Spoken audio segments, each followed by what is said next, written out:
রাধে রাধে। আজকে ভজনের বিষয় ভগবান শ্রীকৃষ্ণের সর্বশ্রেষ্ঠ লীলা। সকল লীলার সার কথা ভগবান শ্রীকৃষ্ণের সর্বশ্রেষ্ঠ লীলা মুকুটমণি লীলা। লীলা মুকুটমণি লীলার চূড়ামণি আমার রাধা গোবিন্দের রাস লীলা। এই যে রাস অমায়রা, আজ আমরা জানবো রাস কাকে বলে, রাস কয় প্রকার এবং কি কি। আমরা সাধারণ কথাই জানিব রাস হলো তিন প্রকার।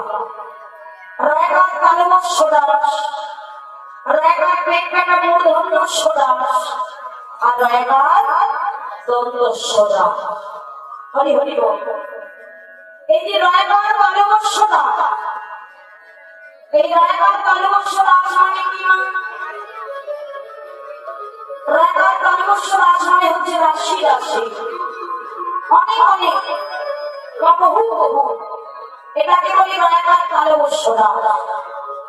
আর রায়গার পেট কাটা মূর্ধন্যস্য রাস, এর মানে কি? এর মানে হলো ঘোড়ার লাগা।